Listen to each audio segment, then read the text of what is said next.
Welcome again to नवा आज का सब लोग उम्मीद है सब लोग खैरियत से होंगे। आज हम स्टार्ट करने वाले हैं समय के नेक्स्ट पार्ट को स्टार्ट करने से पहले जिसने अभी तक मेरा चैनल लाइक सब्सक्राइब नहीं किया तो कहानी लाइक सब्सक्राइब मेरा channel press the bell icon. तो स्टार्ट करते हैं। सरदार के साथ उसका सामना दूसरे दिन ही हो गया। जब जारी ने उसे शर्मिंदा करने वाली नजर से देखा तो वो शख्स पिटाई की इंतहा करते हुए बोला, देख लिया मैं स्कूल मैं ना कहता था मैं 24 घंटे के अंदर अंदर बख्ते को बाजियाब करवा लूंगा। सारे चाह कर भी ना कह पाई मकार इंसान शेरबख्त को मेरा काले छुड़ा कर लाया है। पर शेरबख्त के ही कहने पर उसने सरदार को माफ कर दिया था। पर इजाद एक दिन भी घर को कूड़ा करकट ना उठा सकी। उसी शाम आकर जाले से माफी मांग गई थी। यूँ शेरबख्त गुलबदन उसी दिन वापस अपने घर सुधार गए थे। आजकल हाजरा और सैनी की छुट्टियां चल रही थी। हाजरा अपने किए गए वादे के मुताबिक कॉलेज के वक्त दे रही थी।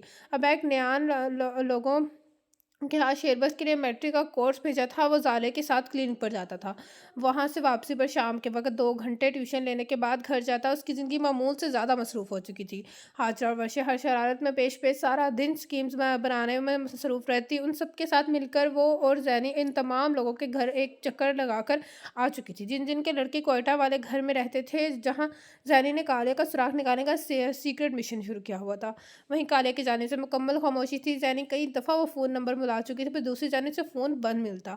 उकता कर उसने मिलाना ही छोड़ दे। अलग बात थी हर रात सोने से पहले सारे फ़ोन हाथ में लेकर सोती। क्या खबर वो फ़ोन कर ले। फिर याद आता शायद वो उसलिए फ़ोन ना नहीं उठाता क्योंकि पिछली दफ़ा जब वो दोनों की बात हुई तब जाले ने कहा था एक दफ़ा मेरी मदद कर दो फिर कभी तुम्हें फ़ोन नहीं करूँगा। शायद वो वादे की पासदारी चाहता था। उस वक़्त भी वो चारों पहाड़ों पर से वापस आ रही थी। जब वो लोग कॉलेज के करीब पहुंचे तो कॉलेज के गेट से बैग बाहर निकला था लेकर आता। सबसे पहले ज़ाले खुशदिली से बोली, अस्सलाम वालेकुम। व्हाट अ सरप्राइज, बैग कैसे हो। वालेकुम सलाम तबीयत साहिबा। बस देख ले मैंने सोचा आप लोग तो कभी मुझे अपने यहाँ आने की दावत नहीं देंगे, मैं खुद ही आ जाता हूँ। ये तो बहुत अच्छा किया। अब ज़ाले बहन इतना मुतासिर होने की क्या ज़रूरत नहीं है क्योंकि मुझे ना यहाँ झूठ और किसी साजिश की बो आ रही है। हाजरा की बात पर अबैक और ने अपनी हंसी छुपाकर एक नज़र जैनी पर डाली जो उसको शिकी नज़रों से घूर रही थी। बड़ी खुशी हुई आप सबको देखकर। इंशाल्लाह फिर से मुलाकात होगी। अब इजाज़त दें, रात सर पे आ गई है। तब ही सरदार कॉलेज से बरामद हुआ। जाले ने अबैक को वहीं रोक लिया। अरे ऐसे कैसे जाने दे, अभी आए हो और अभी चल दिए। जानी ने अबैक के जवाब की जानिब कोई ध्यान नहीं दिया था। अगर आकर सरदार के ऐन सामने खड़ी होकर उसकी आंखों में देखने लगी। मैं देखा ये चाइना मेड मॉडल इधर किस चक्कर में आया है। शर्म करो, वो एक इंसान है। नए मॉडल का टेडी बियर नहीं। सरदार की बात पर उसने नाक चढ़ाई। टेडी बियर ये हो भी नहीं सकता। वो क्यूट होता है, इसका क्यूटनेस से दूर दूर का कोई भी वास्ता नहीं है। सरदार मुझे बातों में लगाकर बात छुपाने की कोशिश न करो। सच सच बताओ ये क्यों आया है।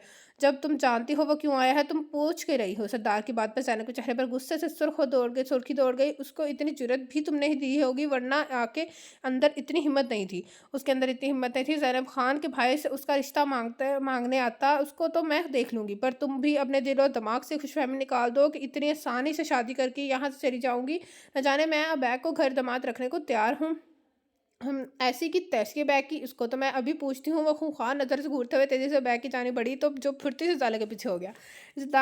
सरदार ने पीछे से ज़ैनब की कमर में हाथ डालकर उसे वहीं रोक लिया। उसका सर पकड़कर सरदार अपने सीने से लगाते हुए बोला, जानी कुछ तो लड़कियों वाले जज्बात दिखा दो। ऐसे मौके पर लड़की शर्माती है, तुम इस बेचारे को मारने भाग रही हो। हाँ ऐसा ही बहन को शर्माते देखने का शौक था तो मेरी तरबियत तरबियत लड़कियों की तरह की होती। मुझे तो सारी उम्र यही सबक सिखा दिया गया, लड़कों की करीब भी नहीं जाना। वो तुम्हारे लिए ज़हर है, यही कहते थे ना। और वो क्या ज़िंदगी में अपनी इज़्ज़त आप करोगी, अपना वक़ार कायम रखोगी तो तुम्हारी मंज़िल आसमानों में होगी। मैं हर वक़्त, हर काम में, हर जगह तुम्हारी मदद कर खड़ा होऊँगा। बस किसी मकाम पर अपने कद और मुकाम से गिरा हुआ ना काम करना। मैंने तुम्हारी एक-एक बात दिल पर लिखी, अमल किया। तुमने मुझ पर कभी रोक-टोक नहीं लगाई। मैं अकेली हर जगह जाती हूँ, लड़कियों लड़कों के साथ पढ़ती हूँ। किसी माई के लाल में ज़रूरत नहीं वो ज़ैनब की तरफ मैली आँख से भी देख जाए। और अब तुम मुझे यूँ धोखा दे रहे हो। अब गैर लड़के को मेरे मुसल्लत करने की साज़िशें कर रहे हो। सरदार उसके गुस्से पर धीरे से मुस्कुरा रहा था, फिर उसका चेहरा अपनी तरफ मोड़कर पेशानी पर बोसा दिया। बस को तुम्हारा खैर तो नहीं रहने दूंगा ना। तुम्हारी उसके साथ शादी कर रहा हूँ उसने कहा है। उसने नया मकान खरीदा है जिससे वो घर बनाना चाहता है। उसने एक कमरे में जिम बनाया है क्योंकि जिस लड़की से वो शादी करने वाला है वो ब्लैक बेल्ट है, हर रोज़ वर्कआउट करती है। वर्कआउट में सिर्फ तुम्हारे कहने पर करती हूँ। शादी के बाद मैंने उस जिम को मैं झोंकना भी नहीं झोंकना है को झोंकना है जो आज बड़े शौक से बनवा रहा है सिंगल पसली कहीं का। पर उसका मतलब ये हरगिज़ नहीं है मैं उससे शादी के तैयार हूँ, पहले तुम्हारी शादी होगी फिर मेरी। सरदार भी बड़ी दिलकशी से मुस्कुरा रहा था। चलो अगर तुम खुश हो नहीं हो तो अबैग तुम ऐसा करो, अपने वालिद को हाँ कह दो अपनी फूफी की बेटी के लिए। मेरी बहन को ये रिश्ता मंजूर नहीं है, इसलिए तुम तो अपनी फूफी की बेटी से शादी कर सकते हो। ज़ैनब ने भाई को घूरा फिर दांत पीसते हुए बोला, अपने अबैग को ये बता दे फूफी की बेटी से शादी करने से लिए पहले अपना कफन तैयार करवा ले। सबसे बुलंद कहकर सरदार का था। हाजरा और वर्षा ने नारे मारे। साले मिसमराज होकर बहन भाई का प्यार ही देखती रह गई। अबैग शर्मीली से मुस्कुराहट लिए सर झुकाए खड़ा रहा था। ज़ैनब अभी तक सरदार की बाहों में थी, अब अबैग को डिनर पर रोक रही हो या वो इतनी लेट यहाँ से चला जाए। मैं क्यों रोकूं, मुझे तो उसने झूठे मुंह सलाम तक नहीं किया। आपका मेहमान है, आप जानो। पर इधर मैं दो एक मुतालबा बनवाना चाहती हूँ। सरदार अपना हाथ बांध कर उसके सामने खड़ा हो गया। जी फरमाइए मलिका आरिया। खादम सुन रहा है। मुझे कोई धूम धड़के की वाली शादी नहीं करनी। सादगी से बस निकाह होकर जहेज में दादी को लेकर जाऊंगी। आप अपने अबैग से पूछ लें, अगर उसका एतराज़ है तो डिनर किए बगैर ही खिसकने की करे। सरदार बोला तो लहजे में शरारत कूट कूट कर भरी थी। हाँ भाई, मेरे बैग डिनर करना है या वैसे ही निकलना है। सर डिनर के बगैर जाता हुआ मैं अच्छा थोड़ी लगूंगा। यानी तुम कह रहे हो तुम्हें सारी मुतालबे मंजूर है? जी सर, मुझे कोई एतराज़ नहीं है। ये अपनी दादी छोड़ भाई को भी जहेज़ में ला सकती है। मेरा भाई क्यों तुम्हारे जगह जाकर रहेगा? वो यहाँ रहेगा अपनी बीवी बच्चों के साथ। हाँ, अपने बीवी बच्चों के साथ। सरदार ने मुस्कुराते हुए बोला। फिर बोला, चलो अब सारे घर अपना अम्मा मिठाई लिए इंतज़ार में हैं। फूफो लोग भी आए हुए हैं। वो लोग कब आए मुझे बताया क्यों नहीं? वो सरदार का जवाब सुनने को रुकी नहीं, इसी पल घर की जानिब भागी। हाजरा भी उसके साथ थी। उसके जाते ही सरदार ने बैग की जानिब देखा। लो भाई मुबारक हो, सबसे अहम मार का सर हो चुका है। Thank you sir. सर के बच्चे अब तो भाई बोल दे। मेरी तरफ से आप दोनों को बहुत बहुत मुबारक हो।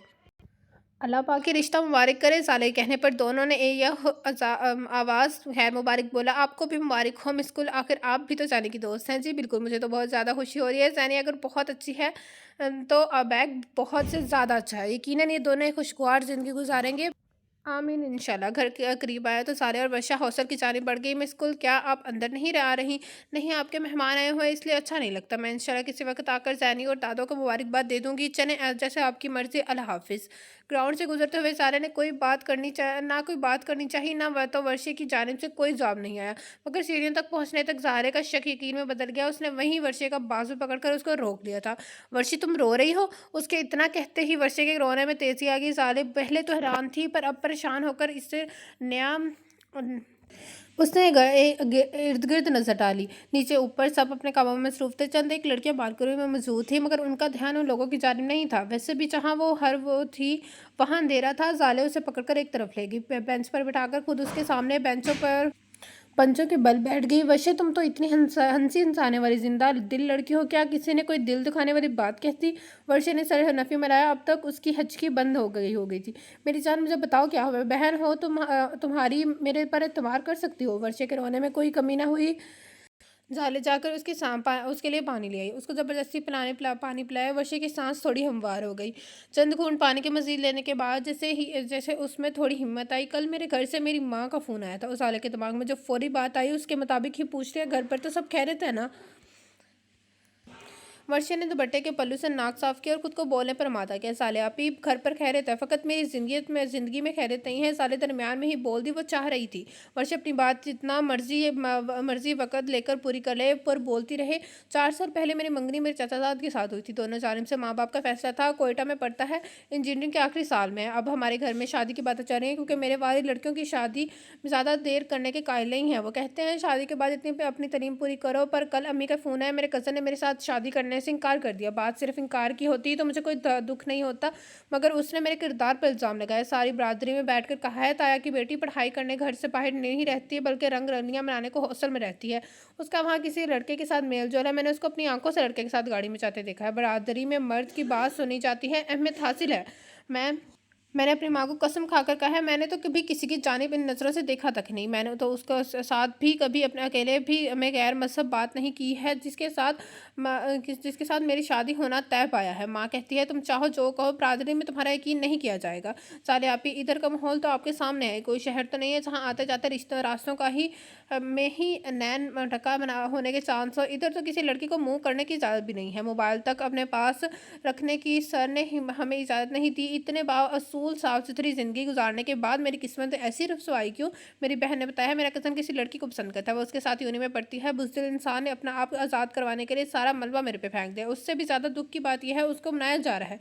हमारी बदकार बेटी को मुआफ़ कर दे, बड़ा ज़र्फ दिखाते हुए घर के गंद को घर में ही समेट ले। वो कहता है, शादी कर लेता हूँ, मगर मैं दूसरी शादी अपनी मर्ज़ी से करूँगा। वो मेरी ज़िंदगी की खुशियों को आग लगाकर मेरे ही हर एहसान कर रहा है, ताकि अपने एक बीवी ये मिल जाए जिसको सारी उम्र पैर की जूती बनाकर रखेगा, और दूसरी बीवी अपनी महबूबा को बनाएगा। ये बीवी उसके माँ बाप की खिदमत करने को गांव में रहेगी, और दूसरी इज्जतदार बीवी से उसके साथ शहर में रहेगी। मुझे कहा गया है, अगर मुझे शादी से नामंजूर है तो फिर अब्बा के रिश्तेदार का रिश्ता फौरी वजूद मौजूद है।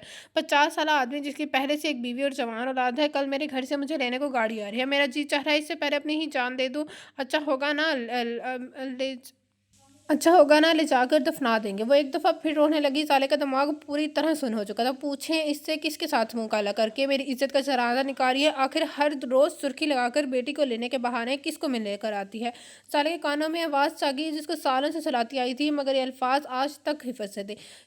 साले का वजूद कांप रहा था। अम्मा, मैं सिर्फ आपकी वजह से इस बदकार औरत के साथ निभा कर मजबूर था, मगर अब नहीं, मुझे अपनी नस्ल नहीं बर्बाद करनी। इसलिए अब मैं आप सबके लोगों की मौजूदगी में आप सबको गवाह मानकर ज़मीन को तलाक देता हूँ। आज से मेरी तरफ से आज़ाद है। मैं उसको तलाक देता हूँ। उसने मेरी वफ़ार मोहब्बत का एहतराम नहीं किया। मैं उसको अपनी ज़िंदगी से बेदखल करता हूँ। ज़ारे की आंखों से कतरा कतरा करके दर्द का पानी टपक रहा था।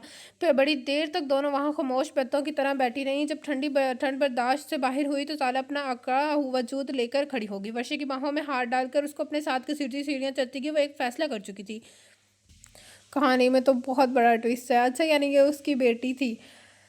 ये बेकसूर लड़की बेमौत मार नहीं मरेगी। वर्षे को उसके कमरे के 7 दरवाजे पर छोड़ते हुए बोली, वर्षे, अल्लाह के साथ जब इंसान पर एक दर बंद करती है तो साथ ही दूसरा दर खोल देती है। कल जब तुम्हारे घर से तुम्हें लेने कोई आए तो मैं तुम्हारे साथ जाऊंगी। पता नहीं क्या होगा, पर अगर मैं तुम्हारी मदद करने में नाकाम रही तो प्लीज़ मुझे माफ़ कर देना। वर्षे रोते हुए ज़ारे के गले लग गई। ज़ारे अपने कमरे में आने के बाद सारी रात सो न सकी। माई, मैं किन्नू आखा, दर्द दो छोड़े हाल नहीं। मैंने आपसे एक छोटा सा काम कहा था, आपसे वो भी नहीं हो पाया। जिसको सलाहों के पीछे भेजने के लिए मैंने लाखों रुपए दिए थे, वो सरेआम दन तनाता फिर रहा है। फ़हीम ने एक तो ताई हुई नज़र से छोटे भाई को देखा। इब्राहिम, तुम अमीर तो हो गए हो, पर अमीरों वाली खूबियाँ तुम्हें नहीं आई। तुम्हारे रवैये से साफ पता चलता है तुम एक कच्चे चोर हो। अव्वल तो वलीउल्लाह को सच मालूम ही नहीं है। ज़रमीन को अचानक मौत हार्ट अटैक की वजह से हुई है। रात अच्छी भली सोई थी, सुबह उठी ही नहीं वो। मैं ना उससे पहले कुछ है ना बाद में, मगर जो रवैया तुमने अपनाया हुआ है वो तुम्हें मरवाएगा। पहले तुमने उस पर झूठा केस बनवाकर कोर्ट मार्शल करवा दिया, अब इस तरह उसके ताक़ुब में जाकर उसको ये बताना चाह रहे हो तुमने ही उसकी बहन को मारा है। सारे रिश्तेदार जानते हैं ज़रमीन तभी मौत मरी है। अब शराफत से वलीउल्लाह को फ़ोन करके उसकी बहन का अफसोस करो और दुआ करो उसको इल्म ना हो कि उसको कोर्ट मार्शल के पीछे किसका हाथ है। वैसे भी फ़ौज तफ्तीश कर रही है। अपने एजेंट को यहाँ से कुछ अरसे के लिए दफ़ा करो, कहीं एजेंसी वालों के 4 छितर खाकर सारा सच उगलता है। फिर वलीउल्लाह तो बाहर ही रहेगा, हम ही सराखों की हवा खा रहे होंगे। ऐसा कभी नहीं होगा। हाँ, अगर मैं जेल में जाना हुआ ना तो वलीउल्लाह को गोली मार कर चला जाऊंगा। मुझे तो समझ नहीं आती इब्राहिम, तुम्हारा आखिर क्या बनेगा। पहले ही मुझे दुख है जो कुछ तुमने ज़रमीन के साथ किया है नहीं करना चाहिए था। जो भी था वो तुम्हारी इज्जत थी, और ख़ानदानी लोग यूँ अपनी औरतों की नीलामी नहीं करते। तो मैं और क्या करता। वो सहारा मेरी अपने एक सुनने को तैयार नहीं थी। मुझे फौरी तौर पर ज़मीन से जान छुड़वाने का और कोई हल नज़र नहीं आया। वैसे तलाक देता तो आप सब लोग जैसे बीच में कूदना पड़ना था। तलाक देने की ज़रूरत ही क्या थी। कुछ अरसे के लिए उसको उसके भाई के पास भेजते। जब सहारा का भूत सर से उतर जाता उसको वापस घर ले आते। मैं सहारा से शादी करने का इरादा रखता हूँ।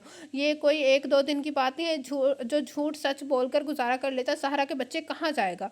उन्होंने कहा सारों के बच्चे कहाँ जाएंगे। उन्होंने कहा जाना है अपने बाप के साथ रहेंगे। सारा को बच्चों की कोई सरदर्द नहीं, जो कि हमारे हक में अच्छा है जो कि हमारे हक में अच्छा है, क्योंकि मैं उसके बच्चों को कभी कबूल ना करता। तुम्हारी अपनी बेटी के बारे में क्या ख्याल है, क्या सहारा उसको कबूल कर लेगी। ना भी करे, मुझे कोई फ़र्क नहीं पड़ता। सहारा अपने साथ कोई इतनी दौलत लेकर आएगी, मैं बाआसानी अपनी बेटी के लिए कोई कोई आया रख लूँगा, तो तुमने बहुत आगे का सोच रखा है। मैं चाँद साया करने वाला बंदा नहीं हूँ। अब इस मुसीबत की वजह से मुझे देर हो रही है, वरना अब तक मैं और सहारा एक हो चुके थे। फिर क्यों फ़िक्र करते हो? मैं हूँ ना, तुम जाओ अपने प्रोग्राम के मुताबिक, जहाँ जाना है मैं देख लूँगा। अगर वली ने ज़्यादा मसला किया तो फिर दूसरा रास्ता तो है ही। बड़ी अब की ना अपने बड़े भाई वाली बात। दोनों हंसते हुए बगल गेर हो गए।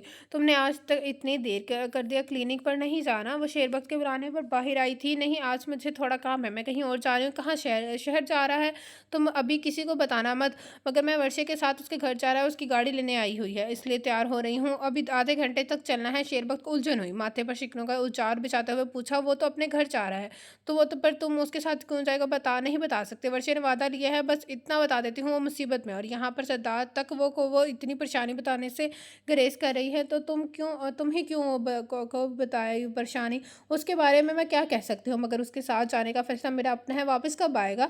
शायद आज ही रात तक। अभी तो उसके ड्राइवर के साथ जा रहा है, वापस कैसे आएगा? ओ, तो ये तो वो मैंने सोचा ही नहीं। फिर बोली, बस से आ जाऊंगी। ठीक है, फिर मैं तुम्हारे साथ जा रहा है, तुम अकेला नहीं जा सकता। जो भी तुम्हारा काम है कर लेना, फिर दोनों इकट्ठा वापस आ जाएगा। हाँ, ये ठीक है, तुम जाकर कपड़े बदल आओ। मेरा ये लिबास साफ है, मैं अभी कल पहना है। मैं कौन सा कह रही हूँ ख़राब है? जाकर सफ़ेद शलवार सूट पहना। हम कौन सा किसी की शादी पर जा रहे हैं जो यूं बन ठन कर जाएगा? हद से ज़्यादा सुस्त इंसान है। मज़ीद ना तो बहस होगी, ना ही कोई वक्त ज़ाया करना है।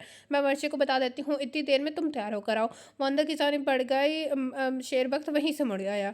ठीक आधे घंटे बाद वर्षे की गाड़ी गेट से निकली, तो उसमें ड्राइवर के साथ अगली सीट पर शेरबख्त बैठा हुआ था, पीछे ज़ाले और वर्षे। सरदार को वर्षे के जाने का इल्म था। उसके घर से फ़ोन आने पर उसने खुद छुट्टी की इजाज़त दी थी, मगर ज़्यादा शेबत के वर्षे के साथ साथ रुखसती से वो ना वाकिफ़ ही रहा था। वैसे भी घर पर इतनी मसरूफियत बढ़ी हुई थी, सारी तवज्जो इधर लगी थी। इस रास्ते में गाड़ी एक दो दफ़ा पेट्रोल वगैरह के लिए रुकी थी, उसके बावजूद भी उनको मंजिल पर पहुंचते 4 घंटे लग गए थे। वर्षे का घर देखकर ही अंदाज़ा हो गया वो लोग किसी आम घर में नहीं आए थे। इतने रिमोट इलाके में वाक़ई होने के बावजूद घर का डिज़ाइन और माता एक दफ़ा इंसान को सब भुलाकर अपनी इच्छा में मतवज्जा करता था। गाड़ी पहुँच के रुकी, तो वहाँ कई मर्द खड़े थे आगे बैठे। शेरबख्त को देखकर सबके चेहरों पर अजीब से तासरात उभरे थे। वर्षे ने नकाब ओढ़ कर रखा था, चेहरे के तासरात का अंदाज़ा लगाना मुश्किल था, मगर जब उसने अपना हाथ सारे के बाजू पर रखा तो उसका ठंडा बर्फ़ हुआ था।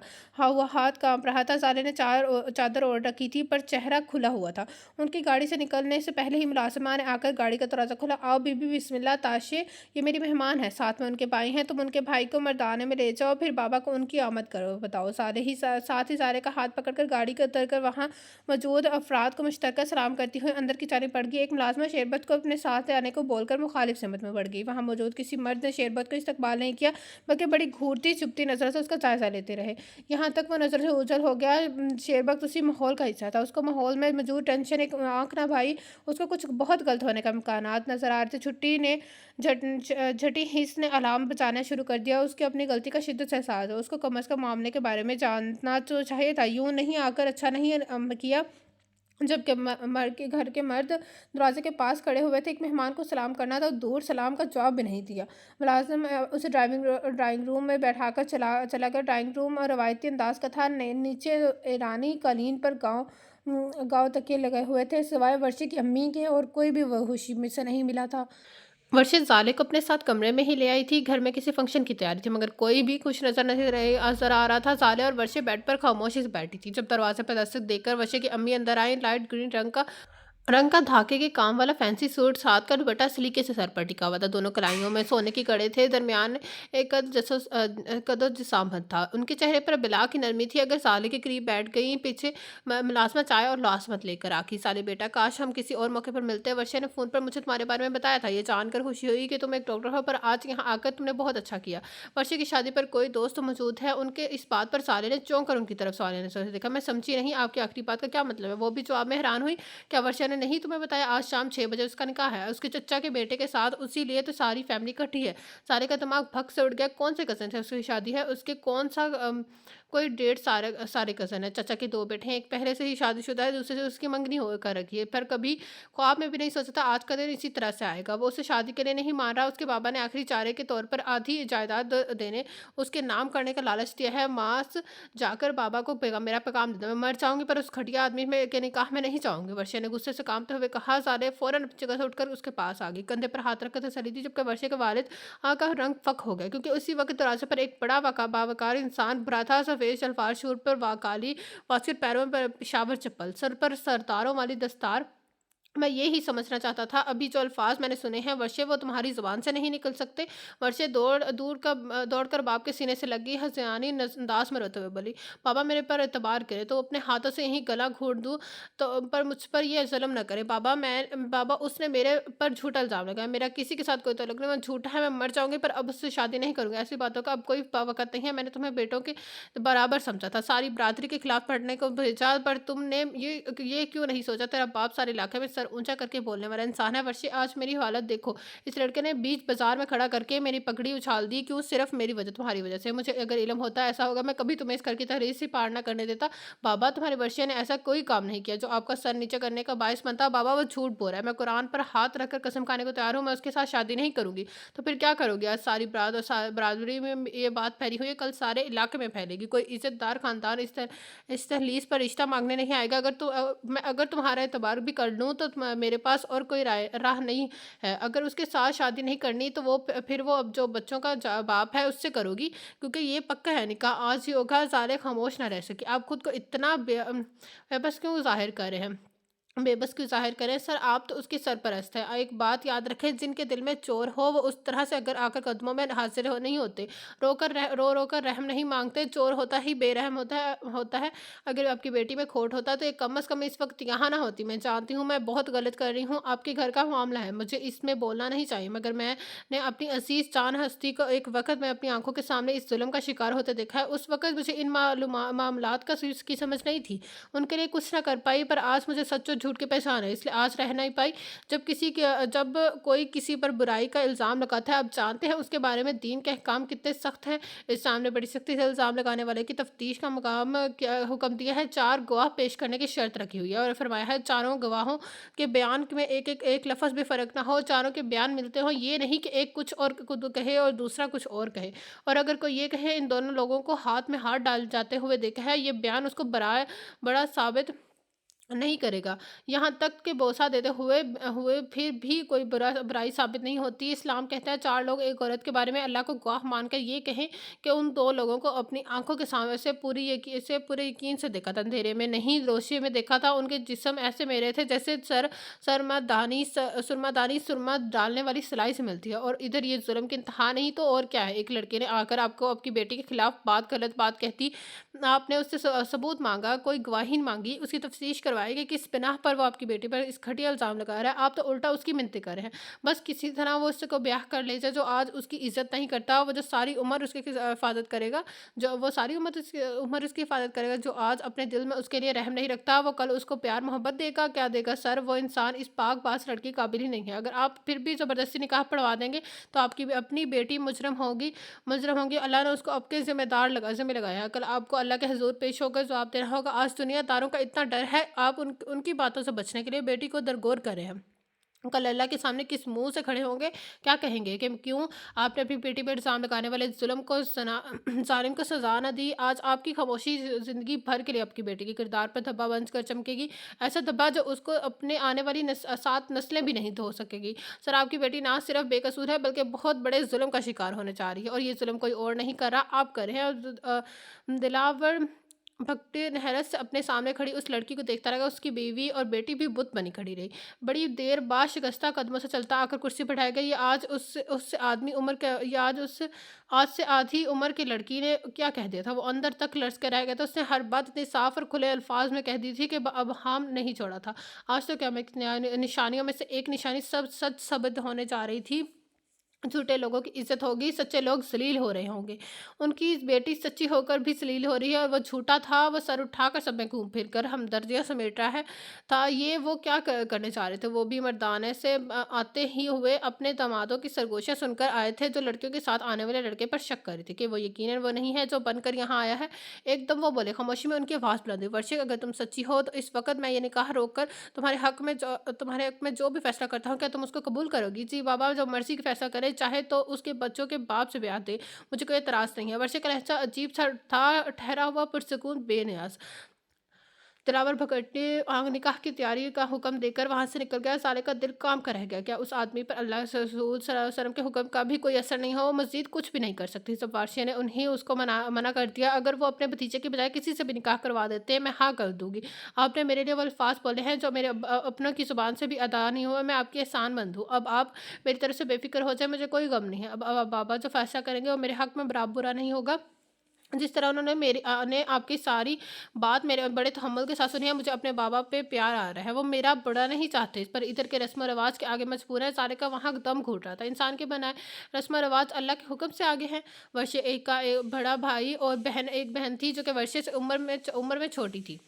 उसकी भाभी खालाजाद थी, बाकी उसकी कज़िनें, इनके मियाँ बच्चे सभी मौजूद थे। 2-3 घंटे बाद की बातें थी। बात थी वर्षा की कज़िनों ने उसको सुर्ख़ जोड़ा पहनाकर तैयार कर दिया। मेकअप के नाम पर उसने सिर्फ़ लिपस्टिक लगवाई, फिर भी वो बला के हसीन लग रही थी। ज़ारा की आँखें बार-बार नम हो रही थी। वो वापस आना चाह रही थी, मगर वर्षा ने कहा, "सारे ड्रामे का ड्रॉप सीन देखे बगैर क्यों जा रही हो? थोड़ी देर बाद मैं भी ये घर हमेशा के लिए छोड़कर जा रही हूँ, तब आप भी यहाँ अपने राह चली जाना।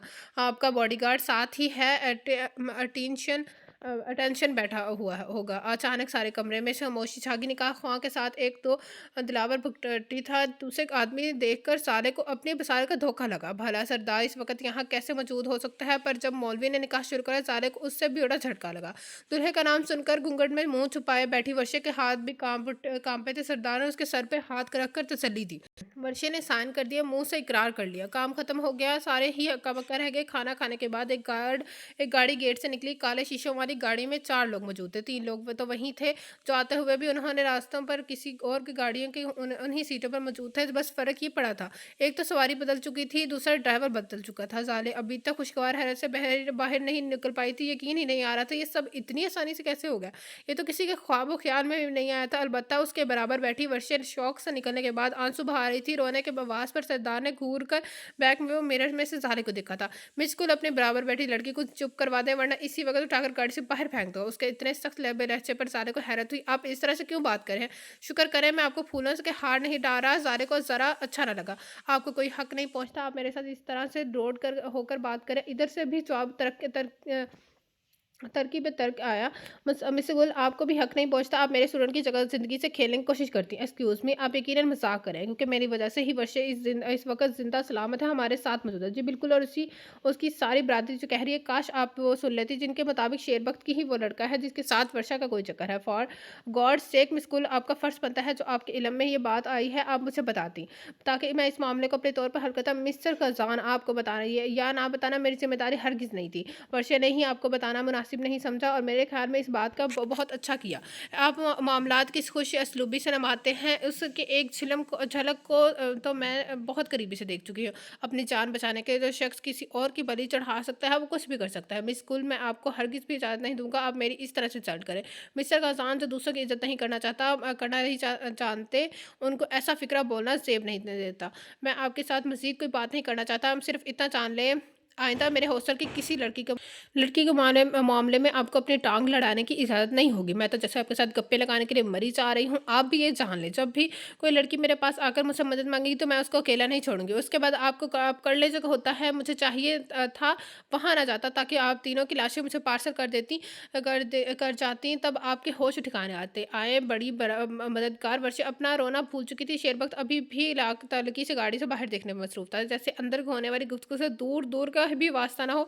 ना ही आते तो अच्छा था। वैसे मैंने तो आपको कार्ड भेजकर नहीं बुलवाया था, फिर आप कैसे आगे? इस गधे ने फ़ोन किया था। अब ऐसे मासूम बन कर बैठा हुआ है, वो मासूम ही है। वर्षा की हिम्मत जो जवाब दे गई थी, अपनी सीट से खिसक कर अगली 2 सीटों के दरमियान आई और हाथ बढ़ाकर सीट यू ऑन करने के बाद आवाज़ ऊंची कर दी। उस्ताद अमानत अली ख़ान की आवाज़ के आगे सबकी आवाज़ दब गई, जो कह रहा है कि चिराग तोड़ चलाओ, बड़ा अंधेरा है, ज़रा इनकाब उठाओ, बड़ा अंधेरा है। मुझे खुद अपनी निगाहों पे एतबार नहीं, मेरे करीब ना आओ, बहुत अंधेरा है। वो जिनके होते हैं जो शीद आस्तीनों में, उन्हें कहीं से बुलाओ, बड़ा अंधेरा है। सरदार के फ़ोन पर होने वाली बहन ने माना तारीफ मरहूम को खामोश कर दिया। अस्सलाम वालेकुम जी, हाँ जी, निकाह हो गया, सब कह रही थी रही। अब हम लोग घर वापस आ रहे हैं, 1 घंटे तक पहुँच जाएँगे, अल्लाह हाफ़िज़। फ़ोन रखने के बाद सरदार ने अपने बराबर बैठे शेरबख्त को एक नज़र देखा, फिर उसके कंधे पर हाथ रखा।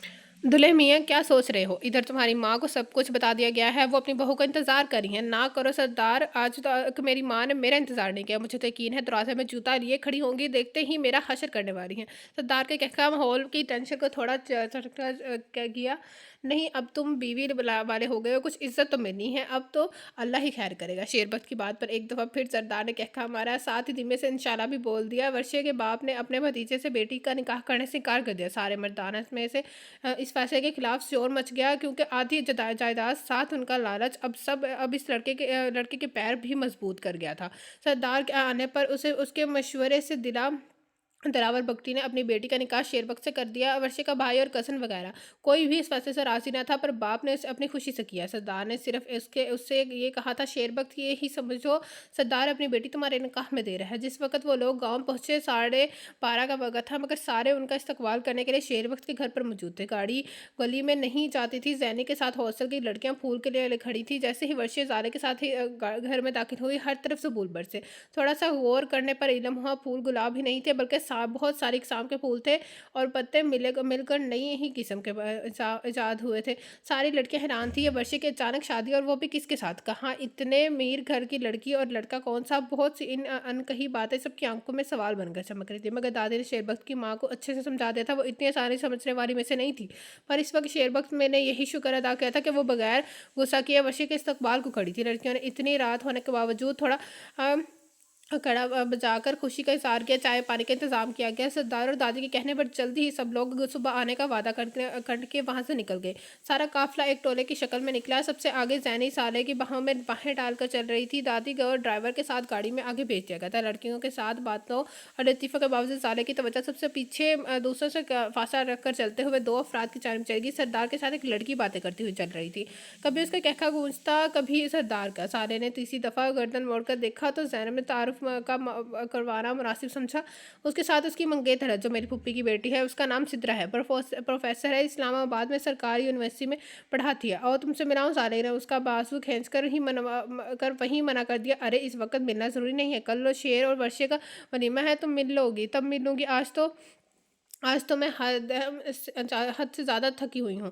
इतनी टेंशन रही कल रात से। हाँ हाँ, और औरों की बड़ी फ़िक्र है, अपनी दोस्त की खबर तक नहीं। गज़ब खुदा का, मेरी कल बात पक्की हुई है, तुम्हें कोई खबर भी नहीं, मुझे मुबारकबाद तक नहीं दी। मर ही जाए ऐसी दोस्त। साले ने इसको अपने साथ लगा लिया, एक बाजू उसके कंधे पर डाल के चलने लगी। मेरी प्यारी सी जैनू, तुम्हारे लिए तो जान भी कुर्बान है। बस कल यही प्रोग्राम था, पर सुबह इधर जाना पड़ा, मगर मैं तुम्हारे और अबैक के लिए इतनी खुश हूँ, बता नहीं सकती। तुम दोनों की जोड़ी एकदम शानदार है। मेरी दुआएं हमेशा तुम लोगों के साथ रहेगी। थैंक यू, पर ऐसी सूखी फूकी सी मुबारकबाद मुझे नहीं चाहिए। तुम मुझे मेरी शादी की खुशी में अच्छा सा डिनर करवाओगी? सदके जाऊँ, शादी तुम्हारी होगी, डिनर मुझे करवाना पड़ेगा, पर मुझे मंजूर है, करवा दूंगी डिनर, बल्कि अपने हाथों से बनाकर तुम दोनों को इनवाइट करूंगी। हाँ, कितना ही अच्छा हो जो तुम्हारा कालिया भी आ जाए या तुम्हें ले जाए। सारी खामोश हो गई। अज़र में उसका हाथ दबाकर मतवज्जा किया। अच्छा, उदास तो ना हो, अल्लाह करें तो शायद वो आ ही जाएगा। वो कभी नहीं आएगा, क्योंकि ज़ैनी वो मुझे पसंद नहीं करता। क्या ये बात उसने खुद तुमसे कही है? नहीं, पर उसके अंदाज से ऐसा ही लगता है। छोड़ो ये बात, मुझे हाजरा नज़र नहीं आई। वो कहाँ है? जिस वक्त सरदार का फ़ोन आया था, वो सोने को लेट गई थी, इसलिए वो ना ही उसे इल्म है, ना मेरी दोनों फूफों को। तुम तो उन लोगों से मिली भी नहीं। कल इंशाल्लाह मिलूंगी। चलो ठीक है, कल सुबह मैं बाज़ार का चक्कर लगाकर वर्षे के लिए कपड़े वगैरह भी लेने जाऊँगी। चलना हुआ तो सुबह 6 बजे घर आ जाना, बल्कि ऐसा करो आज इधर ही सो जाओ। तुम्हें नहीं ज़ैनी, तुम्हारे मेहमान आए हुए हैं, इस तरह अच्छा नहीं लगता। क्या अच्छा नहीं लगता? तुम तो अब हमारी फैमिली हो। चलो शराफत से मेरे साथ अंदर अच्छी सी काफ़ी बनाकर चल बुलाती हूँ, सारी थकन उतर जाएगी। क्या काफ़ी से रूह की थकन भी उतर जाती है? आज तजुर्बा करके देखते हैं। अगर काफ़ी से ना उतरी तो लूडो की एक गेम ट्राई करेंगे, शायद उससे फ़र्क पड़ जाए। तुम्हें तो काले का नंबर ही मिलवा कर देख लेंगे, क्या पता आजकल उठा ले। हाँ, आज उसका इल्हाम होगा ना कि जैनी कॉल करी है, तो क्यों नहीं उठाएगा। हाँ भाई, उसकी इकलौती साली है। दोनों हंसते हुए करके अंदर आ गए। लड़कियां वार्डन समेत हॉस्टल की जाने पड़ गई, जबकि सरदार अपनी मंगेतर के साथ गप्पे लगाता अभी बहुत पीछे था। कमरे में फर्नीचर के नाम पर एक सिर्फ एक पलंग पड़ा था या वो स्टूल जिस पर उसकी सास उसके लिए दूध का गिलास रखकर सोने चली गई थी। बेड के ऊपर गहरे रंगों की सफा साफ सुथरी लिली पड़ी हुई थी। एक सरहाने उधर पर था। कंक्रीट का सादा सा फर्श, सीमेंट नहीं हुई बगैर रोगन की दीवारें। कमरे के वस्त में दो दरवाजे के एन ऊपर चमकता वाट का बल्ब इस वक्त रोशन था। कमरे के दरवाजे का एक पट खुला जबकि दूसरा बंद था। बाहर से भी अंधेरा ही अंधेरा झांक रहा था। थोड़ी देर पहले यहाँ पर इतना शोर और रौनक था, मगर इस वक़्त खामोशी का राज था। कभी-कभार बर्तन रखने उठाने की आवाज़ आ जाती, पलंग की पायनीति पर वो ऐसे बैठी हुई थी जैसे किसी भी वक़्त उठकर भाग जाएगी। इस कमरे में तो लॉक भी नहीं था जिससे वो वक़्त मैं देख पाती, मगर ये पक्का था कि सुबह के 2-3 का वक़्त है। फिर भी एक बात की हैरान हो रही थी। एक बात हैरान कर रही थी, वो अपनी जगह से उठकर दरवाजे के पास आई। दरवाज़ा बंद करने की नीयत से बट थामा वही था जब नज़र सामने को उठ गई। दरवाजे से थोड़े फासले पर ऊपर जाने वाली सीढ़ी से पर शेरबग बैठा हुआ था। वो जो घुटनों में सर दिए बैठा था, कदमों की आवाज़ पर धीरे से सर उठाकर दरवाजे से सर निकाल कर वो लड़की हैरत से उसको देख रही थी। सुर्खी महंगा मैक्सी टाइप जोड़ा दुपट्टा उसने गले में सामने फेंक रखा था। खुले हुए बाल कंधों पर दोनों तरफ आगे को गिरे हुए थे। सुरख लिपस्टिक इस वक़्त नाम को रह गई थी। वो लब खींचते कितनी देर उसकी आँखों में देखता चला गया। वर्षा ने उसकी लाल सुर्खी होती नज़रों का मुकाबला करना चाहा, भला वो क्यों हार मानती? वो भी शेरबक जैसे मगर मगर इस पल शेरबख्त की आंखों में झाँकने वाली संजीदगी ने वर्षा की रीढ़ की हड्डी में सर्द लहर दौड़ा दी। डर का कर उससे अपनी नज़र फेर ली, बल्कि 2-4 कदम का फासला मिटाकर बाहर आकर उसके बराबर सीढ़ी पर बैठ गई। शेरबख्त की नज़रें अब भी दरवाजे पर ही टिकी हुई थी। बड़ी देर तक दोनों के दरमियान खामोशी छाई रही। "अगर तुम मुझसे कुछ पूछना चाहते हो, कह सकते हो। मैं तुम्हारे हर सवाल का जवाब देने को तैयार हूँ।" शेरबख्त की नज़रें दरवाजे से हटकर सामने फर्श पर बैठ गई। क्या वाक़ई ये शादी हुई है या कोई मज़ाक? वर्षा ने नज़र मोड़कर उसे देखा। मेरी तरफ से शादी हुई है। अपना हाल सिर्फ़ तुम खुद ही बेहतर बता सकते हो। मेरी तो बात ही ना करो। तुम मेरी औकात से भी बाहर की बात हो थी, अब नहीं हूँ। अब मैं तुम्हारे अलावा इस दुनिया के हर मर्द के औकात से बाहिर हूँ। दिल इतनी जल्दी तो नहीं बदलता। तुम्हारी बातों से ऐसा क्यों लग रहा है जिससे तुम इस रिश्ते से खुश हो? वो धीमी से मुस्कुराई। इसी वक़्त शेबक ने उसे देखा। उसको यूँ लगा जैसे उसका दिल और घर की लड़की के चेहरे की रोशनी से भर गया है। मैंने अपने बाबा से वादा किया था। वो जो भी मेरे हक़ में फ़ैसला करते हैं मुझे कबूल था। अलबत्ता तुम तो मेरे ख्वाबो-ख़याल में भी ना थे। उसको नसीब कहते हैं या फिर उसको ज़िंदगी कहते हैं जिसमें अपने आने वाले कल की अब को कोई ख़बर नहीं है। पर वर्षे तुम सोच लो, मैं एक नाकाम इंसान हूँ। मेरा बाप मुझे अपनी औलाद तक नहीं मानता। जेब में मेरी फूटी कौड़ी नहीं है। जितने का तुम एक जोड़ा पहनती हो, इतने में मेरा महीने का खर्च चलता है। पहनने ओढ़ने का मुझे कोई हुनर नहीं है। तालीम मेरी वाजबी भी नहीं है। नौकरी जो मैं कर रहा हूँ वो तुम्हारे ख़ानदान के मामले में तुम्हारे नौकरों से भी कहीं गुज़री है। मेरा अम्मा अपने बेटे को भी मुश्किल से बर्दाश्त करता है। हो सकता है वो तुम्हें भी बातें सुना जाया करे, क्योंकि वो आदत से मजबूर है। मुझे उसकी कोई बात बुरा नहीं लगता। ये मेरा हकीकत है। ये मैं हूँ, तुम्हारी सारी ज़िंदगी का सवाल है। तुम्हारी सारी ज़िंदगी का सवाल है। मैं औरत से पर ज़बरदस्ती अपनी मर्ज़ी छोड़ने के हक़ में नहीं हूँ। ख़ास तौर पर अगर मियाँ-बीवी में से एक भी अपनी ज़िंदगी से नाख़ुश हो, तो उसका ख़मियाज़ा उनकी नस्लों को भुगतना पड़ता है। उसकी सबसे बड़ी मिसाल तुम्हारे सामने मौजूद है। मैं कभी भी इस दुनिया में एक और शेरबख्त लाने का बायस नहीं बनना चाहता। वर्षी ने उसके मुँह पर अपना काँपता हुआ हाथ रखकर उसको चुप होने पर मजबूर कर दिया। तो उन्होंने एक-दूसरे को गौर से देखा, शायद पहली दफ़ा देखा। हाँ, यकीनन पहली दफ़ा देखा था। वो जिसको आज तक एक बद्दू समझती आई थी, पागल-सा लड़का, गंदा-मैला-सा, यहाँ-वहाँ आता-जाता रास्ते में दिखाई देता। वो तो अंदर से किस कदर गहरा निकला। वाक़ई ज़िंदगी बड़ी अजीब है। जो आदमी मुझे कबूल नहीं था, मैंने अपने बाप के सामने उससे निकाह करने से इनकार कर दिया। अगर मुझे तुमसे शादी भी पर भी इनकार होता तो मैं निकाह के लिए हाँ ना करती। तुम सरगाज़ान को की पसंद हो, उन्होंने तुम्हें मेरे लिए चुना है। मेरे बाबा ने अपनी मर्ज़ी से मुझे तुम्हारे हक़ साथ भेजा है। मेरे बाबा और सरगाज़ान मेरा बड़ा बुरा चाह ही नहीं सकते। अब अगर तुम मज़ीद यहाँ बैठकर खुद को बेचारा और पता नहीं क्या कुछ साबित करते रहोगे, तो अपना काम जारी रखो। मुझे तो नींद आ रही है। पिछले 2 दिन टेंशन में एक पल आँख नहीं लगी। तो लगी भी तो ड्रावने ख्वाब ही आते रहे। इसने मेरी जानिब से शब बख़ैर। खैरबख्त ने हैरत से वर्षे को जाते हुए देखा, फिर तेज़ी से उठकर उसके पीछे आया। तुम तो तुम तो बड़ा बेमरवत बीवी है, एक दफ़ा झूठे मुँह नहीं कहा कि ठंड में क्यों बैठे हो? अंदर चलो। वर्षा के चेहरे पे मुस्कुराहट जो दौड़ गई। ज़ालिद ज़ैनब के साथ घर में दाखिल हुई तो अंदरूनी बैठक से बातों की आवाज़ें आ रही थी। वो लोग भी सीधी उधर को आ गई। दरवाज़े के बिल्कुल सामने हाजिरा को बैठा देखकर ज़ालिद ने छोड़ते ही कहा, "ज़ैनी, तुम कह रही थी तुम सो रही हो?" "हाँ, उसको जब कहीं घूमने के निकलना होता है ये मुझे सुला कर ही जाती है। बको मत, खुद मैं ही तो फरमाया था मैं बड़ी थकी हुई हूँ, आराम करूँगी। आराम करने को कहा था। अब मैंने ये तो नहीं कहा था कि अचानक से कोई दुल्हन आ जाए तो मैं देखने को भी नहीं जा सकती, तो दुल्हन हो भी मेरी जिगरी यार और वर्षे।" वो लोग तो अपनी बातों में मसरूफ हो गए जब कमरे में उठने वाली चौथी आवाज़ से मुतवज्जह कि अच्छा अब सुबह खैर का दिन चढ़े तो देख ले आना दुल्हन को, मैं भी तुम्हारे साथ चलूँगी। पर अभी ये बताओ ये लड़की कौन है? साले वो जो हाजा के बिस्तर में घुस रही थी, मड़ी तीसरी चारपाई पर मौजूद अब एक खातून उसको नरम नज़रों से देख रही थी। गर्म सूट के ऊपर पैवर की गर्म शॉल ओढ़े नीम तराश थी। ओह फुप्पो, आपको भी सागरी, आपको बताया तो था ना हमारी नहीं है डॉक्टर डॉक्टर का ये वही है साले। और साले ये मेरी छोटी फुप्पो है। साले ने थोड़ा सा सरहम करके उनको सलाम किया। वालेकुम अस्सलाम। इधर आओ बच्चे, बाहर ठंड से आ रही हो, इधर आ जाओ, मेरे बिस्तर में गर्म भी है। पर जैसे बिस्तर गर्म भी है, उनकी इतनी परखलूस दावत पर वो ना नहीं कर पाई। पर फिर भी पूछ लिया, आप मेरी वजह से बेआराम होंगी, मैं इधर सैनी या हाजरा के साथ जगह ढूंढ लेती हूँ। अरे नहीं बच्चे, बेआरामी किसी, मैं तो सारा दिन तुम्हारा इंतजार करती रही। सैनी ने बताया, कहीं गई हुई हो, अब तुमसे मुलाकात होगी, वरना कल मैंने खुद तुम्हारी तरफ जाना था। मुझे तो मानो इतनी खुशी हुई जब इलम हुआ इधर गाँव वालों को अपनी डॉक्टर मिल गई है। कहाँ ये लोग इतने-इतने दूर औरतों को लेकर जाया करते थे, ख़ासकर ज बच्चों का तो बड़ा फ़ायदा हुआ है। तुम अब इधर से नौकरी छोड़ना मत। साले मुस्कुराती हुई आकर उनके साथ लेट गई। वो झिझक रही थी पर उन्होंने उस पर अच्छे से कवर कर दिया। डॉक्टर बनने का खुद को शौक था। नहीं, जब मैं छोटी थी तो मेरी अम्मी मुझे डॉक्टर बोला करती थी क्योंकि मैं उनको टीका लगाया करती थी नकली वाला। फूफा धीरे से हंसी। अब तो अम्मी बड़ी खुश होती होंगी, बेटी असल में डॉक्टर बन गया। साले के चेहरे पर उदासी छा गई। फूफा, मेरी अम्मी अब्बू की वफात मेरी बचपन में ही हो गई थी। साले को उनके चेहरे पर अपने जज्बात ही लिखे। मेरे हाय ये ज़ालिम मौत! कैसे-कैसे चेहरे खा गई। साले को उनकी आँखों में नमी तैरती महसूस हुई। उसने मौज़ू बदल दिया, आपका ताल्लुक कहाँ से है?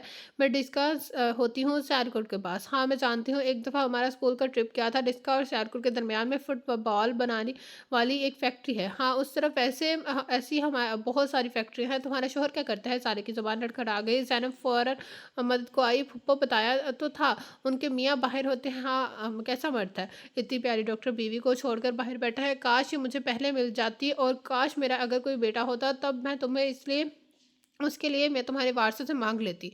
किसका बेटा नहीं है? अंदर दाखिल होते हुए सरदार ने बराह रास्त अपनी फूफो से सवाल किया, मेरा? तो मैं किसका बेटा हूँ? तुम मेरे ही बेटे हो। तो फिर ऐसा क्यों कहा कि काश मेरा कोई बेटा था? तौबा है तो तुम तो ना बस जुबान ही पकड़ लेते हो। तो मैं बस साले को कह रही थी, काश मेरा कोई बेटा होता तो मैं उसके लिए उसको मांग लेती। फूफा, ये खातून शादीशुदा है? हाँ, मुझे इल्म है। तुम अभी तक घूम क्यों रहे हो? क्या सोना नहीं है? हाजरा और जैनी की जानती थी किसने ना किसी काम से उठाने के लिए ही आया है। दोनों ने बिस्तर में मुंह देकर आंखें मूंद ली जबकि साले अपना दुपट्टा ठीक करती उठकर बैठ गई। अब सोने का वक्त नहीं है, सिद्रा ने वापस जाना है। सुबह 6 बजे उसकी इस्लामाबाद की फ़्लाइट है। अब इसको लेकर एयरपोर्ट के लिए निकलना है। इतनी रात को जाओगे? अब अपना भी कभी ख्याल कर लिया करो। इधर से आते हो इधर निकल जाते हो। सिद्रा 10-11 बजे की कोई फ़्लाइट ढूँढ लेती। अब रात के 3 बजे जाना मुझे बिल्कुल अच्छा नहीं लग रहा। अब उसको बोलो ये फ़्लाइट कैंसल करो और करवा कर दिन के वक़्त करवा ले। वो दीवार की जानिब लगे सोफ़े पर टाँग रख कर बैठ गया। गरम चादर अच्छी तरह लपेटी हुई थी। आपका ना इतना चिड़ी जितना दिल है। मैं अकेला थोड़ी हूँगा, सिद्रा मेरे साथ होगी। वाह! सिद्रा का नाम तो ऐसे ले रहे हो जैसे वो कमांडो बच्ची चैंपियंस बॉन्ड जेम्स बॉन्ड की निशानी है। मकड़ी देखकर तो उसकी चीखें निकल जाती हैं। ये जवाब जानी की तरफ से आया था। लड़कियों को ऐसे ही नाजुक होना चाहिए। ये नहीं तुम और तुम्हारी दोस्त की तरह एक मक्का मार मार कर अगले की हलाक करने वाली है, दूसरी ताना मार मार कर जख्मी करने वाली है। किस दोस्त की बात करे हो? सनम के सवाल पर सरदार के चेहरे पर बड़ी शरारत सी मुस्कुराहट उभरी। वही जो मेरी बहन नहीं है। कमरे में हाजरा और जैनब के कह कहे गूंजे। तभी सिदरा एक ट्रिप में जाकर ट्रे में 4-5 कप लेकर अंदर आई। साथ में एक प्लेट में चॉकलेट केक रखा हुआ था। बड़े कहके मारे जा रहे हैं। सिद्रा के कहने पर हाजरा बोली, सिद्रा आप ही मेरे भाई पर नजर रखा करें। आजकल उनको बड़े मजाक सोचते हैं। इस आदमी की बात कर रही हो, ये दुनिया का बदजोक इंसान है। बताओ कौन कौन काफ़ी के मूड में है? हाजरा ने काफ़ी पकड़ ली जबकि जैनी ने नारा लगाया, मुझे और फूफा को तो बस केक देते हैं, क्योंकि हमें कॉफ़ी पीने के बाद नींद नहीं आनी। अलबत्ता साले को मैं कॉफ़ी पिलाने के बाद ही मैंने लेके आई थी, उसको 2 कप दें। हाँ, ताकि ये खुद हाँ, ताकि खुद तो ख्वाब खरगोश के मज़े लूटे और मैं जाकर हीर गाती रहूँ।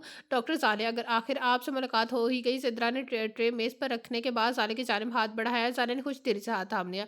सिद्रा, आपसे मिलकर खुशी हुई। आपके बारे में सैनी ने बताया था। अच्छा, फिर तो यकीनन कुछ उल्टा ही बताया होगा। सिद्रा ने उसका कप बढ़ाया, जैसे ज़ाला थामते हुए बोली। नहीं, बड़ा बुरा तो नहीं बताया, कहा सिर्फ यही बताया कि आपकी शादी सरदार से होने, मेरा मतलब है आपकी मंगनी के बारे में बताया। साले सिद्रा के रद्द-अमल पर शान से हो गई, जिसने अपने माथे पर हाथ मारकर शिकायती अंदाज में अपनी खाला को मुखातिब किया। सुन रही हैं, इस जानी की बच्ची ने किसी दिन मेरे हाथों ज़ाया हो जाना है। अम्मी के कान में बात जाने की देर है, वो शुरू हो जाएगी। शादी शादी कर लो कि गर्दान को हाँ, तो तुम लोगों ने भी तो हद की हुई है। शादी की यही उम्र है, फिर क्या बुढ़े होकर करनी है। और शादी से याद आया, अब उनका मुखातिब सरदार था। तुम जानते हो ना, इतनी दूर का सफ़र करके मैं रोज़-रोज़ तो यहाँ नहीं आती। इधर तुम्हारे अंकल का गुज़ारा नहीं होता। अभी 6 माह बाद आई हूँ, 2 दिन नहीं हुए और पीछे से फ़ोन पे फ़ोन आ रहे हैं। तो मैंने ये कहना है, अब बहाने से सब जमा है। ज़ैनी का अभी करके ख़त्म कर दो। करो रिश्ता करके कर ब्याह है। खैर से शादी भी तो एक दिन करनी ही है, तो मेरी खुशी पर अभी कर दो। बच्चे अपनी ज़िंदगी इकट्ठे खुशगवार गुज़ारें। अबैक बेचारा अभी अकेला होता है, उसके घर भी तो खाना बनाने वाली हो। सरदार की बजाय जवाब ज़ैनी की जानिब से आया था। मेरी भोली फूफी, वो कोई बेचारा वगैरह नहीं है, खुद खाना बनाना जानता है। मैं उसकी बावर्ची हरगिज़ नहीं हूँ। बावर्ची नहीं, बीवी तो बनने जा रही हो ना। और बीवी, बावर्चन, धोबन, मुस्तानी, नर्स सब कुछ होती है। आप मुझे डरा रही हैं। ऐसा ना हो कि मैं इनकार ही कर दूं। अब की दफ़ा सरदार बोला था, पुप्पो, अगर आपकी यही खुशी है तो मैं कल वर्षीय लोगों के वलीमे पर ही उसका निकाह कर रख देता हूँ। उसकी ससुराल को तो एक फ़ोन कॉल की मुंतज़िर बैठी हैं। दिन चढ़ने से पहले वो लोग इधर होंगे। मैं तो कहूँगी ये बहुत अच्छा काम है होगा। बाकी तुम आपा और दादी से पूछ लेना, उनकी क्या राय है। जैसे कि मेरी शादी की बात हो रही है, इसलिए तो मैं ये कहना चाहती हूँ, मेरी ससुराल को दिन चढ़ने से पहले यहाँ आने का नोटिस देकर उनको तोते पर ना उड़ाएं। किसी ने नहाना धोना होता है, कपड़े वगैरह इस्त्री करने वाले होते हैं। इसलिए कहा जाए कि दिन के 11-12 बजे तक आराम और सुकून से आ जाए। जबकि हंसी बड़ी स्पेस साख्ता थे। सारे को अच्छू लगते लगते बच्चा, चलो सिद्रा जी, आपकी फ़्लाइट कैंसिल है। अलबत्ता तुम लोग अर्जेंट शॉपिंग के लिए तैयार हो जाओ। नुमान को फ़ोन कर देता हूँ, वो तुम लोगों को जहाँ से चाहोगी शॉपिंग करवा देगा। इधर से दिन के वक्त ड्राइवर ले जाएगा। और पुप्पो, फिर परसों का दिन पक्का है। मैं तो अब आराम करता हूँ, सुबह इंतजामात खैर वगैरह देख लूँगा। अम्मा और नौशी, फुप्पो को भी बता दीजिएगा। अभी इतनी नज़ीक गुफ्तगू ज़ालिब बस खुशी से काफ़ी अपना काफ़ी का कप ख़त्म करने में मसरूफ़ थी। सिद्धार कमरे से चला गया। सिद्रा चौंक के जैनी के कमरे में रुकी हुई थी, वो भी सोने के लिए चलेगी। अब फिर वो चारों हो रह गई। पुप्पो, वैसे इतनी इमरजेंसी नाफज़ करने की क्या ज़रूरत थी? शादी अगले साल तक करवा कर देती। जैनी के कहने पर फूफा ने उसकी पेशानी चूम ली। तुम्हारी शादी जब तक ना कर ली, वो खुद अपने लिए कभी संजीदा नहीं होगा। और बेटे जाना तो एक दिन अपने अपने ही घर है। 1 साल पहले तो क्या बाद में अच्छा है, जाकर सेट हो जाओ। मियाँ तुम्हें इतना सुलझा हुआ मिल रहा है। फूफो, वो बेचारा तो इससे डरता है। झाझरा की बात पर वो हंसने लगी। शादी से पहले ही मर्द ऐसे ड्रामे दिखाते हैं। जब लड़की की बीवी बन जाती है तो वो शोहर बनकर आंखें दिखाता है। अबैक ने अगर उस ऐसे रंग बदला तो मैं उस चाइना मेड की पस्तियाँ तोड़ दूँगी। ज़बरदस्त कहका पड़ा। अपना कप मेज़ पर रखते हुए ज़ाले ने पूछा, फूफो, क्या आपके बच्चों की शादियाँ हो गई? बेटा, मेरे बच्चे ये ही हैं, वो हसन और ज़ैनी। असल में मैं 5 माह की प्रेग्नेंट थी जब हमारी फैमिली में वफ़ात हुई थी। जवान मौत थी। सदमा और शौक इस कदर लगा, मेरा हमल ज़ाया हो गया। उसके बाद दोबारा अल्लाह ने करम नहीं किया। ओह! फूफो, यकीन मानिए, मुझे आपको आपके दुःख का अंदाज़ा भी होता तो ये सवाल करती ही नहीं। अरे बच्चे, ऐसी कोई बात नहीं है, तुम तो खुद दुखी हो। ख़वातीन, बराए मेहरबानी यहाँ बरसात से गुरेज़ किया जाए। फूफो को तो बस बहाना चाहिए और सारे सिधर जाओ। ये ना हो मुझे तुम्हें जहेज़ में साथ लेकर जाना पड़े। एक तो जहेज़ की लिस्ट में चीज़ों की बजाय इंसानों के नाम ही आ रहे हैं। अल्लाह मेरे भाई का बैग पर रहम करे। आचरा के कहने पर सबसे ऊँचा आमीन ज़ैनब की वजह से ही आया था। जो अब लाइट जो अब लाइट बंद करके लेट गई थी। तो ये था आज के नॉवल का नाम, पार्ट का एंड। कैसा लगा आप सबको नंबर कमेंट बॉक्स में ज़रूर बताएगा। जिससे अभी तक मेरा चैनल लाइक सब्सक्राइब नहीं किया तो कानी लेकर सब्सक्राइब, मेरे चैनल से प्रेस द बेल आइकन। आप लोग से मुलाकात होगी कल इस समय के नेक्स्ट पार्ट के साथ। अल्लाह हाफ़िज़।